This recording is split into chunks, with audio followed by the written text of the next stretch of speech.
Hi welcome to ಆ day with ಸಾಕ್ಷಿ. ನಾನು ಮತ್ತೆ ಸಾಕ್ಷಿ ಹೊತ್ತು ಹೊರಗಡೆ ಹೋಗ್ತಾ ಇದ್ದೀವಿ, ಸುಮ್ಮನೆ ಸುತ್ತಾಡ್ಕೊಬರೋಣ ಅಂತ. ಎಕ್ಸಾಮ್ ಟೆನ್ಷನಲ್ಲಿ ಇದ್ದೀವಿ ಇಬ್ರು.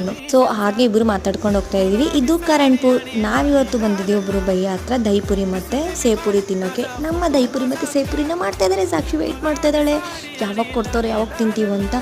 ಭಯ್ಯ ನಮ್ಮ ದಹಿಪುರಿ ಮತ್ತು ಸೇಪುರಿನ ತಯಾರಿ ಮಾಡ್ತಾ ಇದ್ದಾರೆ. ನಾನಂತೂ ತುಂಬ ವೆಯ್ಟ್ ಮಾಡ್ತಾ ಇದ್ದೀನಿ ತಿನ್ನೋಕ್ಕೆ. ಸೊ ಇದ್ರ ಜೊತೆಗೆ ನಾನು ಅನಾನಸ್ ಜ್ಯೂಸ್ ಸಹ ತಗೊಂಡೆ, ಯಾಕಂದರೆ ಸೈಡ್ಗೆ ಇರಲಿ ಅಂತ, ಚೆನ್ನಾಗಿರುತ್ತೆ. ಮೊದಲೇ ಬಿಸಿಲು ಬೇರೆ, ಜೊತೆಗೆ ಅನಾನಸ್ ಇಸ್ಕೊಂಡು ತಿನ್ಕೊಂಡು ಇದೇ ನಮ್ಮ ಇವತ್ತಿನ ತಿಂಡಿ. ಚೆನ್ನಾಗಿತ್ತು. ನಾನು ಮತ್ತು ಸಾಕ್ಷಿ ಫುಲ್ ಎಂಜಾಯ್ ಮಾಡಿದ್ವಿ. ನನಗೆ ಇಷ್ಟ ಆಯಿತು ಸಹ. ಇದಾದಮೇಲೆ ಇದ್ರ ಹೆಸರು ಬಂದು ಲೀಚಿ ಅಂತ. ಆ್ಯಕ್ಚುಲಿ ಇದು ನಾರ್ತಲ್ಲಿ ಮಾತ್ರ ಸಿಗೋದು. ತುಂಬ ಚೆನ್ನಾಗಿತ್ತು. ನನ್ನ ಫೇವ್ರೇಟು ಲೀಚಿ.